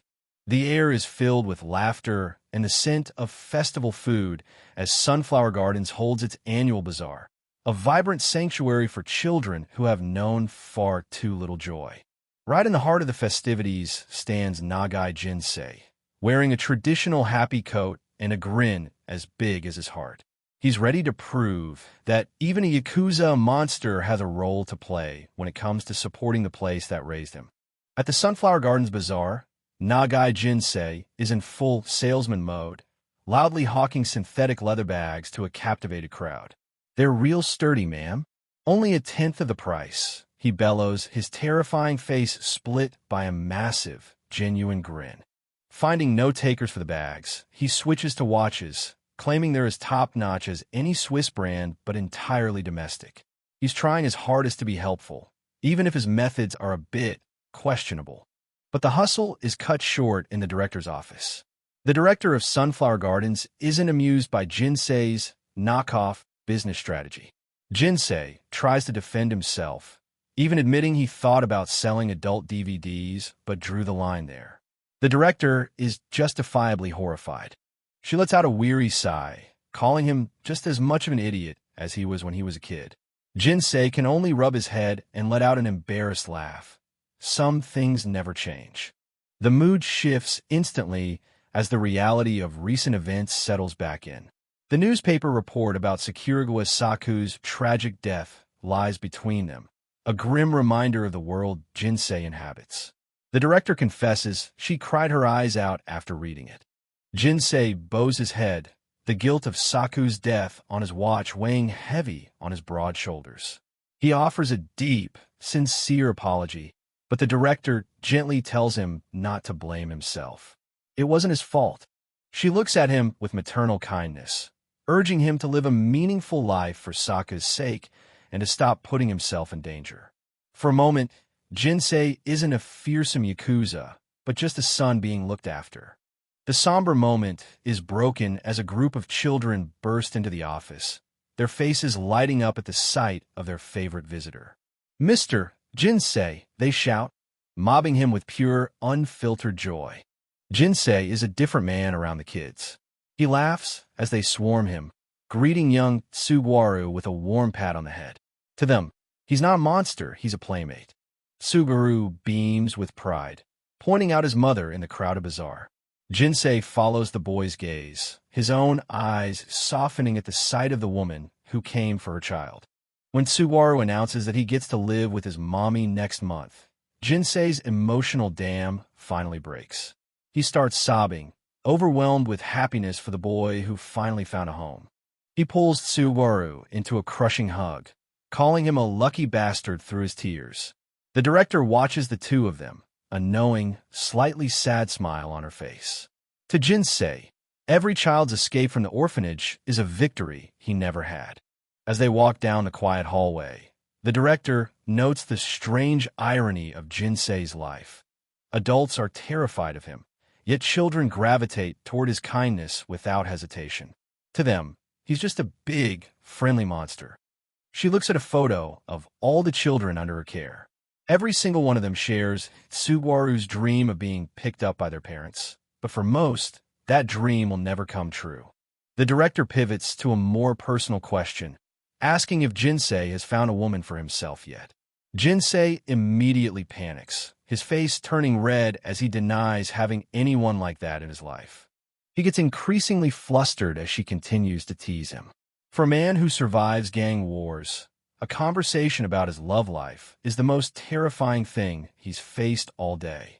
Summer begins to fade, and with it, the end of an era for one small boy. A single, drooping sunflower marks the passage of time as Tsuwaru prepares to leave the only home he's known. The day finally arrives. Tsuwaru walks toward the orphanage gates with his mother, carrying a suitcase and the happiest expression his face can hold. Jinsei and the other children gather to watch him go. Jinsei and the director wave goodbye, their hearts full yet heavy. Tsuwaru looks back one last time, a smile of pure relief on his face as he steps into his new life. "Take care," Jinsei shouts, his voice booming across the courtyard. The remaining children look on with a mix of joy and deep envy. To cheer them up, a barbecue and a games day are announced, a brief distraction from the long wait they all still face. Jinsei watches them, his smile tinged with a familiar bitterness. Back at the Shuiken building, the mood is frantic. Jinsei is desperate to raise more money for the orphanage, having caused the director so much trouble with his knockoff scheme. He's searching for anything of value that he can sell for their sake. The Yakuza office is in chaos as the members tear through their desks. When one of them jokingly suggests they sell meth, Jinsei loses his temper completely, ready to punch anyone who mocks his sincere efforts. Jinsei grabs the joker by the throat, his eyes wide with fury. The tension is broken when another member brings a bundle of swords, but before things can escalate further, Sakamaki, the Don, steps out to see what all the noise is about. Hearing about Jinsei's struggle to find goods for the orphanage bazaar, Sakamaki, the Don, decides to take charge, unwilling to let his loyal subordinate look like a failure. Jinsei can only watch with a sense of looming dread, knowing the boss's ideas of help are often far from ordinary. The boss's contribution is a stuffed penguin, which he brings personally to the Injoji residence. Jinsei follows along, baffled by the sight of a Yakuza Don carrying a plush bird. But as they reach the Injoji's door, he realizes this bizarre gesture might just open the door to even more kindness. At the Injoji residence, Mrs. Injoji presents Nagai Jinsei with a stack of gifts for the orphanage. Jinsei is overwhelmed by their generosity, his face flushing as he asks, "Are you sure I can have all these, ma'am?" It's a kindness he isn't used to receiving. Chief Injoji appears, relaxed in a traditional kimono, and warmly invites Jinsei inside. Flustered, Jinsei tries to explain that he didn't come here just to take things, but his protest is easily brushed aside by the chief's welcoming smile. Before he knows it, Jinsei is sitting at their table, sharing a hearty meal with the whole family. He laughs and shouts his gratitude, the simple joy of a home-cooked dinner bringing a rare light to his scarred face. Even for a Yakuza, moments like this are worth more than gold. As night falls, Jinsei walks home, burdened with bags of gifts but light of heart. He can't help but marvel at the missus's cooking skills, the taste of a real family's warmth still lingering on his tongue. But the warmth is short-lived. Along the way, he spots a familiar figure, little Tsuvu, who only recently left the orphanage to live with his mother. Jinsei is happy for a moment, until he notices the tension in the boy's small frame. This doesn't look like the happy reunion he imagined. Tsuwaru is sobbing, his face twisted in fear. He clutches at the air, terrified of what's happening, while Jinsei watches from the shadows, his eyes narrowing as his protective instincts begin to flare. "Just close your eyes," someone says, but it sounds more like a threat than comfort. Suddenly, the mother pushes Tsuwaru toward the street, a cold command of go on leaving her lips. Jinsei's eyes widen in shock as he realizes the horrific truth. She's using her own child as a tool for a scheme. Tires screech against the pavement as a car swerves to avoid the boy. Subaru cowers on the ground, the shadow of the massive vehicle looming over him like a predator. In that split second, the world seems to stand still. The driver stumbles out of his car, trembling and in shock, while the mother rushes to Tsuwaru's side. She lets out a piercing scream, but there's a hollow ring to her grief that only a man like Jinsei could detect. This isn't a mother's love, it's an act. Instead of checking if her son is truly hurt, she turns her fury on the terrified driver, screaming insults and demanding compensation. Suguru whimpers in her arms, forgotten in his mother's pursuit of a payout. Her greed has completely blinded her to the terror in her child's eyes. Then, a shadow falls over her, a shadow far darker and more terrifying than any car. Nagai Jinsei stands over them, his aura burning with a primal, demonic rage. He looks down at the woman who would sacrifice her son's safety for money and asks with a voice like grinding stone, "What the fuck are you doing?" The real monster has finally arrived, and he's not happy. Little Tsuwaru looks so happy in this photo, isn't he? "I get to live with mommy," he said. Back then, that was his only dream, the light at the end of his lonely tunnel at the orphanage. But sometimes, dreams can turn into living nightmares. Nagai Jinsei stands frozen in disbelief as he witnesses the scene. Another accident. Another child used as a tool for greed. He can't help but ask himself, what on earth is happening to this world? Jinsei can't hold back anymore.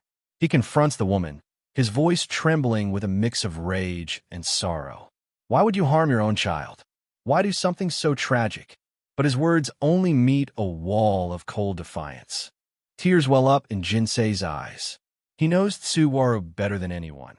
He knows the boy thinks she's the greatest mother in the world, despite everything. That's the cruelest part of it all. The woman snarls back, spitting on his kindness. To her, Jinsei's tears are nothing but crocodile tears from a lowly Yakuza. She doesn't see a protector. She only sees a monster who has no right to judge her. Her insults push him to the edge. Jinsei grabs her, his face contorting into the terrifying monster she called him. "If you ever do this again, I won't hold back," he roars, but his grip is still tempered by the child's presence. The woman collapses, screaming for the child, while Jinsei realizes Tsuwaru is fading. The boy lies limp on the pavement, his small life slipping away because of the woman who was supposed to love him. He doesn't have time for her drama. Jinsei points a commanding finger at the driver, ordering him to take the boy to the hospital immediately. On the ground, a single bloodstained shoe is a haunting reminder of the cost of her greed. At the hospital, the tension is palpable. The building looks cold and clinical, mirroring the grim news that's about to be delivered. The silence is deafening as they wait for an update. The doctor's diagnosis is a heavy blow. While Tsuwaru doesn't have broken bones, the head trauma is serious. But there's something else, something that makes the air in the room even colder. The doctor speaks the words Jinsei dreaded the most: child abuse. Tsuwaru lies unconscious in a hospital bed, his head wrapped in bandages, a tiny victim of a cruelty he's too young to understand. The investigation leads Jinsei to Kokabunji Sunflower Gardens. He's determined to ensure Tsuru never goes back to that woman, even after he's healed. But the law and reality aren't always on the side of justice. The director tells a tragic tale. The mother was disowned at 17 and had to raise Tsuwaru alone in a world that offered no help. She lived a wild life, desperate and abandoned, with no one to rely on. But a child can't raise child. Her struggle turned into resentment, and resentment turned into violence. Suddenly, Jinsei's phone rings with urgent news. The mother has kidnapped Tsuwaru from the hospital. Nagai Jinsei doesn't wait for a second. He sprints through the streets, his massive frame a blur of desperation and panic. He has to find them before it's too late. He has to save that boy. He arrives at a rundown apartment complex, the sound of muffled screams coming from one of the units. "Stop it!" A voice cries out, and Jinsei's blood begins to boil. He's found them. Inside, the scene is a nightmare. A tattooed man is brutally beating the mother, while little Tsuwaru watches from the corner, trembling with fear. The man doesn't care. He just wants more money for his expensive tastes. The man is relentless, mocking her as he grabs her hair.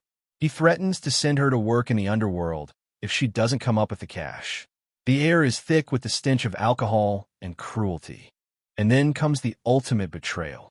The mother, desperate to stop the pain, turns her suffering onto her own son. "Your uncle is beating me because of you, Tsuwaru," she cries. She blames her child for her own misery. The man laughs as he strikes her again, calling her the worst mother ever for blaming her kid. It's a house of horrors, and poor Tsugaru is caught in the crossfire of two people who should never have been near him. "If your brat won't do it, then do it yourself," the man roars, his fist coming down with a sickening thud. The woman's screams are ignored by a man who has lost every ounce of his humanity. The cycle of violence continues. The man tells her to jump in front of a car herself if she loves her kid so much. In the darkness of the doorway, a shadow looms, a shadow that's about to change everything. "Right, Saku," the man sneers. But the next blow never lands. Nagai Jinsei stands tall, his presence filling the room like a mountain of righteous fury. "Give it a goddamn rest," he says, his voice low and dangerous. The attacker is frozen in shock. Jinsei looms over the man like a dark shadow, his eyes burning with a cold, lethal fire. "So you're the piece of trash behind all this," he growls. The bully's bravado vanishes in an instant. He realizes too late that he's just provoked a monster far more dangerous than himself. But as Jinsei looks down at the sobbing child, that terrifying aura softens into something protective. "I bet you were really scared, Tsugaru," he murmurs, his massive frame standing between the boy and the darkness. "But don't worry. I'm here now, and I'm going to make sure he never hurts you again."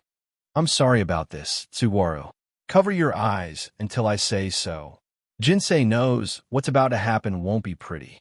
The tattooed punk still hasn't realized who he's messing with, shouting about his house and uninvited guests like he's actually in control. "Look at that fist. That's not just a hand. That's a wrecking ball." The punk finally starts to feel the pressure, a cold sweat breaking out as he realizes the sheer weight of the man standing before him. One wrong word, and his world ends. Boom! One punch is all it takes. Jinsei doesn't just hit him. He delivers a brutal lesson in respect. "You better learn some goddamn respect, motherfucker." The force of the blow is absolute, shattering the air itself. The punk is sent reeling, blood and teeth spraying into the air as his head snaps back from the impact. It's a clean, devastating hit, the kind that ends a fight before it even truly begins. Justice, served with a bare knuckle. The legendary name finally drops. Jinsei. The realization hits the punk harder than the punch did. He's staring into the eyes of a myth, a man whose name once commanded fear and respect across the entire underworld. Suddenly, he's not so tough anymore. "You ever come near this fucking family again, and I'll roll you in a mat and throw you onto the freeway." Jinsei's threat is cold, calculated, and final. Behind him, the mother can only weep, her world having just been torn down and rebuilt in a matter of seconds. But the hero's job isn't done yet. Jinsei looks at the mother, his voice firm but filled with a hidden, heavy sadness. "I can't let you keep Tsugo." He knows that even if the abuser is gone, the trauma she inflicted remains a danger to the boy. He explains the harsh, ugly truth. The cycle of abuse doesn't just stop with a breakup. Even now that you've broken up with that piece of shit, you might hurt Tsugaru again. You understand, right? The mother can't even look him in the eye, the weight of her choices finally sinking in. Then, the most heartbreaking moment of all. Little Tsugaru, with bandages still on his head, defends the woman who hurt him. "She's not a bad mommy, you dummy. It's not mommy's fault." The boy's loyalty is pure, desperate, and absolutely devastating. "I don't care if I get hurt. I'm not afraid of jumping in front of cars." Tsugaru screams through his tears. He'd rather face death 1,000 times over than be separated from the only mother he has. It's a terrifying testament to a child's love. Jinsei is completely shattered. Seeing the boy's unconditional, painful love, the big man can't hold back his own tears. "I'm sorry," he whispers, his voice cracking. He realizes that for a child, a parent is their entire universe, no matter how broken or cruel that universe has become. They stand on the bridge, a small, lonely groups silhouetted against the indifferent city. Suguru's cries of "I love my mommy" echo in the wind, a painful reminder of the complicated, invisible bonds that hold families together, even in the worst of times. As the sun begins to set over the rails, Jinsei reflects on the day's tragedy. I guess every parent is the best in the world to their children. It's a bittersweet thought that lingers as the scene finally shifts away from the gloom of the streets. Time skip. We move from the darkness of the city to the warmth of a new life. Jinsei is now at the Injoji residence, awkwardly giving a massage to the missus. "Why are you giving me a massage all of a sudden, Jinsei?" she asks, as the big man tries his best to show some parental respect. Look at this big guy. Despite being a legend of the underworld, he's as shy as a schoolboy outside the Injoji gate. "I just stopped by last week, didn't I?" he mutters to himself, hesitating to even push the door open for fear of being a nuisance. But there's no hiding from Ayumi in love. The little girl and her golden retriever spot him peeking through the gate immediately. Jinsei's face contorts into a goofy, genuine expression of panic and joy, his obnoxious guy persona completely melting away. "Oh, what are you doing here today, Jinsei?" the missus asks with a welcoming smile. Ayumi is already running over, and Jinsei is practically vibrating with joy as he greets love. "Oh, love, look how much you've grown." The giant is home. He scratches his head, doing his best just passing by act. "Oh, well, I was just in the area, so I wanted to know how everyone was doing." It's the most transparent lie in history, but his heart is in the right place. The missus sees right through him and offers an invitation. "We were just about to take love for a walk. You want to come with us?" she asks. Jinsei's blushing smile says it all. This isn't just a walk. It's a piece of the family life he never thought he'd be allowed to touch. And they're off. The open field near the train bridge becomes their private playground. "Why, yeah!" Jinsei shouts, his massive frame leaping with pure, unadulterated joy. It's a complete 180 from the man who was crushing skulls just a few hours ago. Ayumi prepares to throw a stick for love, the anticipation building as the dog focuses on the target. "Go!" she yells, her face full of excitement as the stick flies through the air. But wait, Jinsei got there first. He's crouched down on all fours with the stick in his own mouth, panting like a giant puppy. Ayumi is having the time of her life, laughing, "Wow, mister, you're faster than love." Even the dog looks confused. The sun begins to dip lower as they stroll peacefully along the riverbank. "Sure is nice taking a walk every now and then," Jinsei exclaims, his arms thrown wide to the sky. "The weather's nice, and I'm feeling great." For a moment, his past feels a million miles away. The air is cool, and the mood is perfect. Jinsei suddenly remembers a spot nearby. "Ma'am, you want to go have some noodles? There's a real good noodle place right in my neighborhood." Ayumi doesn't need to be asked twice. "I want to have noodles." As the day winds down, the vast cityscape stands tall in the distance. It's just another sunset in Tokyo, but for Nagai Jinsei, it's a moment of peace he's earned with every scar on his body. The world is big, but he's finally found his corner of it. The group arrives at Shindai Temple, a place steeped in history and quiet beauty. After their long walk, the traditional architecture and bustling stalls offer a perfect change of pace. It's exactly the kind of peaceful afternoon Nagai Jinsei has learned to cherish. First things first, noodles. Jinsei, Ayumi, and the missus dive into their bowls with pure delight. There's something undeniably heartwarming about seeing this giant of a man slurping noodles alongside a little girl, both of them wearing identical expressions of culinary bliss. As they walk through the temple grounds, Jinsei takes on the role of a tour guide. He points out the various halls and shrines, happy to share the local legends with Ayumi. "Why don't we go for a bit of a walk while we're here? I'll show you around," he offers with a rare, genuine smile. They stop before the Grandmaster's Hall, where the legendary Gonsan is enshrined. Jinsei speaks with a quiet respect that surprises even the missus. For a man who lived a life of violence, he seems to find a strange comfort in these sacred spaces. Love the dog, meanwhile, finds his own comfort at the base of the stairs. Jinsei introduces Ayumi to a special wooden statue. "You want to know something about this wooden statue, little lady?" he asks. He explains that if you rub the statue on the same spot where you're feeling bad, it'll heal you. Naturally, Jinsei is rubbing the statue's head, hoping for a little divine intervention of his own. The spiritual moment is quickly interrupted by a cheeky monk. "You know that rubbing its head won't make your hair grow back," the old man quips, before adding that it won't cure Jinsei's stupidity either. Jinsei's legendary temper flares up instantly. "Shut the fuck up, geezer," he roars, much to the amusement of the onlookers. They move on to Jinja's hall, home to the hidden statue of King Jinja. Jinsei's tone shifts back to informative as he prepares Ayumi for what she's about to see. This temple visit is turning into a real education for the little girl. King Jinja is a sight to behold. A frightening face, eerie skulls, and a serpent coiled around his arm. But Jinsei explains the contradiction. Despite his terrifying appearance, he's actually a god of marriage. It's a reminder that looks can be very deceiving. Ayumi takes one look at the drawing of King Jinja, and then looks at Jinsei. "He kind of looks like you, mister," she says innocently.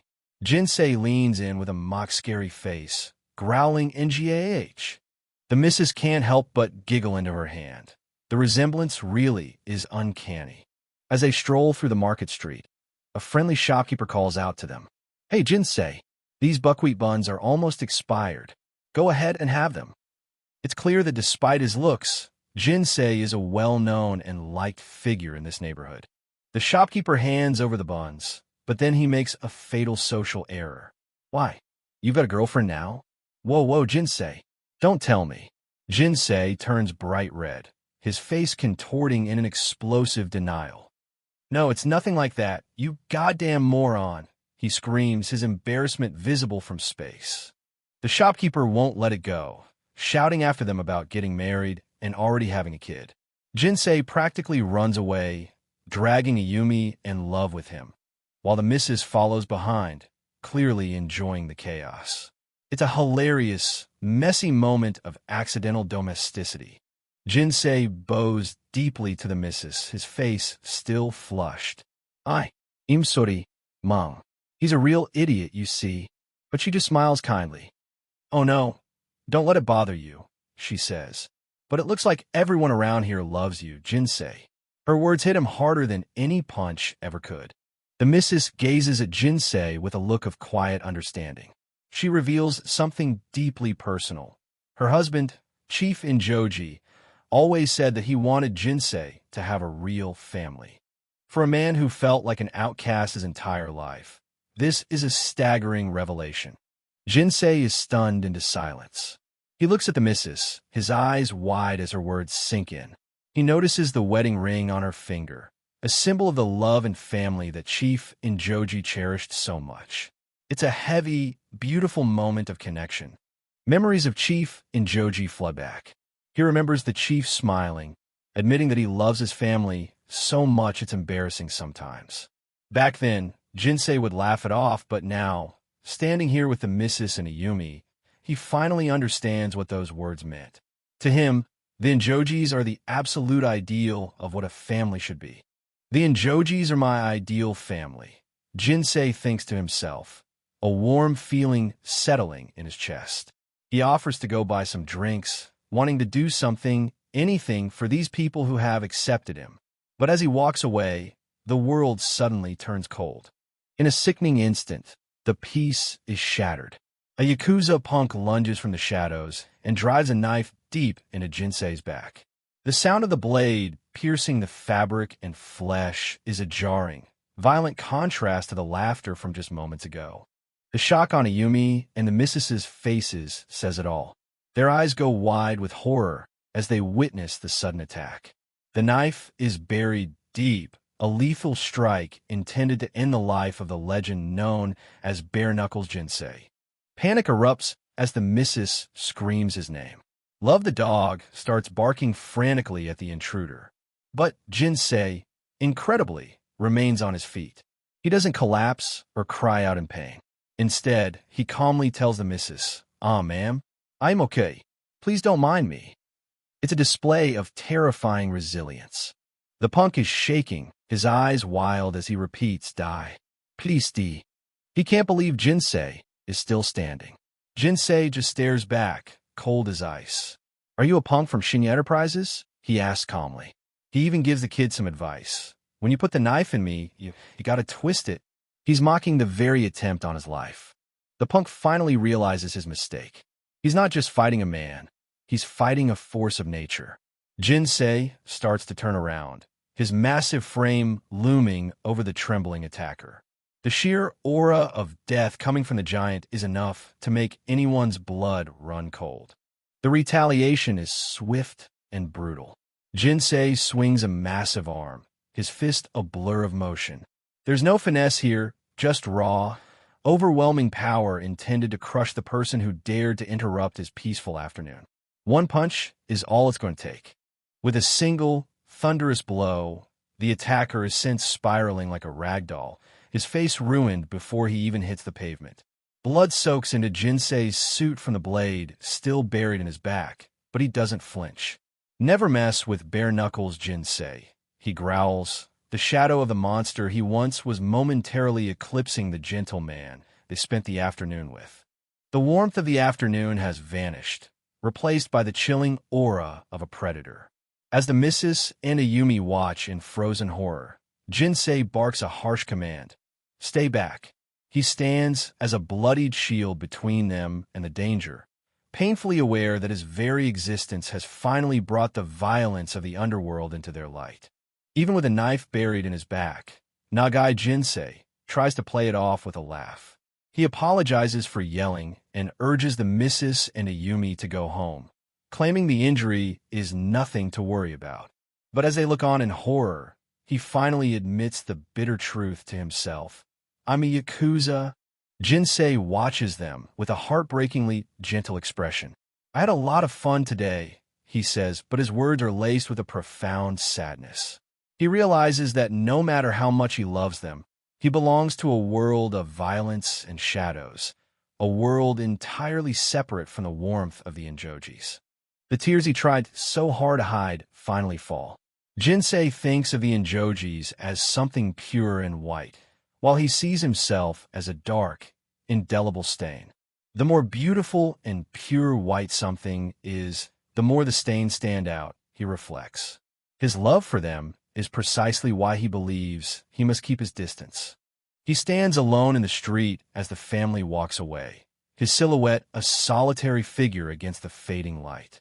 I want to walk along with outstretched arms, he thinks, but I can't.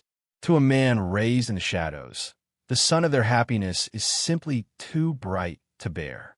The scene shifts to a public bath, where the full extent of Jinsei's past is laid bare. A massive, intricate tattoo covers a man's back, but it's nothing compared to the sight that's about to follow. Two young men look on, their faces pale with a sudden, primal fear. A younger Yakuza tries to act tough, telling others to get out of his way. He's proud of his ink, strutting around like he owns the place. But his arrogance is about to hit a brick wall of pure, unadulterated reality. Jinsei looms over the punk, a titan made of scarred flesh and muscle. He doesn't need tattoos to show his history. His body is a map of every battle he's ever fought. The contrast between the pretty Yakuza and the battle-hardened legend is staggering. The punk can only squeak in terror as he counts the marks on Jinsei's skin. Bullet wounds, blade slashes, 88 scars in total. Jinsei looks down with a cold, hollow gaze. This is the price of his life, a body that can never forget the violence it has endured. A close-up of Jinsei's back reveals the grim reality of his service. Each scar tells a story of survival, of a man who stood at the front lines and refused to fall. It's a sight that commands respect and inspires absolute dread in equal measure. Flashback to the day that changed everything. The entire Shuiken group is gathered, their heads bowed in shock as the announcement is made. Jinsei looks at his father, Don Sakamaki, unable to believe what he's hearing. Why? You're kidding, right, Don? He stammers, his world beginning to crumble. The tension in the room is thick enough to choke on. The legendary Shuiken group, one of the most powerful units in the city, is being disbanded. Don Sakamaki sits at his desk, his expression weary and final. For Jinsei, this isn't just a business decision, it's the death of his family. Don Sakamaki explains his reasoning. He's old, tired, and wants to live the rest of his days in peace. But Jinsei explodes in protest. He begs the Don to let someone else take over instead of throwing everything away. To Jinsei, the Yakuza life is the only life he knows. The Don is unmoved. He's already made arrangements for the other members to join a different group, but he refuses to let Jinsei stay in the life. When Jinsei swears he will only serve one Don, Sakamaki delivers the final blow. I see. Then you're expelled. The word expelled echoes like a gunshot. The rejection is brutal and total. Don Sakamaki looks Jinsei in the eye and tells him to leave the Yakuza and become an honest man. Jinsei's heart shatters. Is this all our bonds mean to you? He asks, his face twisting in a mix of agony and disbelief. The foundation of his entire existence has just been ripped away. I've always loved you like a real father. Jinsei cries out. He can't understand how the Don could cut the sacred bond between leader and follower so easily. His devotion is absolute, and being cast out feels like being abandoned by his parents all over again. Jinsei gestured to the other men, claiming they would all gladly die for the Don. But Sakamaki just looks down, his silence more cutting than any words. He's pushing them away for their own good, but the pain he's inflicting is immeasurable. The scene shifts to the police station. Chief Injoji is on the phone with Don Sakamaki, discussing the aftermath of the disbandment. I see. So you've made your decision, the chief says. The conversation turns to the one man they both worry about most. So what about Jinsei? The Don speaks with a hidden affection for his former lackey. He knows Jinsei has been a Yakuza for 25 years and knows no other way to live. He describes how the giant man ran out of the building in tears, unable to accept the end of his world. It's a tragic picture of a man lost between two lives. We see a lonely Jinsei walking through the rain, his head bowed in despair. Chief Injoji asks if he has any talent for the Yakuza life. In the foreground, a photo of the chief's family serves as a reminder of the white world that Jinsei so desperately craves but fears to touch. Don Sakamaki laughs at the question. He admits that Jinsei's beef and balls of steel are the best in the business, but he also reveals the man's fatal flaw for a Yakuza. He's sentimental and far too kind. It's a combination that makes him both a legend and a tragic misfit. I've never seen a crybaby like him in the Yakuza, the Don continues. He predicts that Jinsei will either die young or become a massive Don himself. But for now, Jinsei is just a man in the rain, mourning a life he was forced to leave behind. He's a warrior with nowhere to fight. The scene shifts to a gritty scrapyard. The atmosphere is suddenly cold and violent. A group of men are being interrogated, the stacks of crushed cars a grim backdrop for the brutality that's about to unfold. The piece of the earlier scenes is officially over. A former Shuiken member spits out a defiant "fuck you." He refuses to betray his former Don, even though the group has disbanded. But his loyalty is met with a cold, snake-like gaze. A hand pulls back a shirt to reveal a serpent tattoo, a warning of the cruelty to come. Yeah, I didn't think you'd tell me. A voice sneers. Introduce Esmaru the sadist. With a manic grin and a metal pipe resting on his shoulders, he embodies a new, more depraved generation of Yakuza. I'll show you why they call me Esmaru the sadist, he laughs. He doesn't want honor or loyalty. He only wants pain and information. And he's looking for Don Sakamaki. Without a moment's hesitation, Esmaru brings the pipe down with a sickening crack. You don't have to tell me everything, he mocks as the victim collapses in agony. The screams of the other men fill the scrapyard, marking the arrival of a true monster. The world is getting dangerous, and Don Sakamaki is right in the crosshairs. Esmaru the sadist doesn't just want information, he wants to savor the pain. He continues his brutal assault with a metal pipe, his face twisted in a manic grin. I'm going to play with you until your skin and bones are as pulpy as a rotten tomato, he laughs. To him, this isn't work, it's recreation. He stands over the mangled heap that used to be a man, the metal pipe dripping with blood. So don't say a word, he mocks the other terrified witnesses. Keep quiet, even if your brains start oozing out. The scrapyard, filled with the ghosts of dead cars, has become a stage for a very real, very modern horror. The cruelty is too much. One of the men finally breaks, screaming that he'll tell Esmaru everything he wants to know. Esmaru's face, splattered with the blood of his victim, lights up with a terrifying delight. He's won, but as the darkness deepens in the scrapyard, we look back to a very different rainy night. Flashback to the night Nagai Jinsei sat alone on a park bench, his world shattered by the Don's rejection. He felt like an abandoned child all over again, a man with a warrior's body but a broken heart. The rain washed over him, a cold reflection of his own despair. A figure approaches through the downpour, a man with an umbrella and a calm, steady presence. It's Chief Injoji. He doesn't see a monster or a criminal. He just sees a man who has lost his way. It was the first time in Jinsei's life that someone looked at him without fear or judgment. The chief offers his umbrella, a small gesture that speaks volumes. Jinsei looks up, his face a mask of weary surprise. He can't understand why a man of the law would show kindness to someone like him. This was the moment the pure white world first touched his own. They end up sitting on a seesaw, two men from opposite ends of society balanced together in the rain. It's a strange, almost surreal sight, but it represents the turning point of Jinsei's entire life. The chief listens as the giant man unburdens his soul. Chief Injoji mentions that his family has been worried about Jinsei.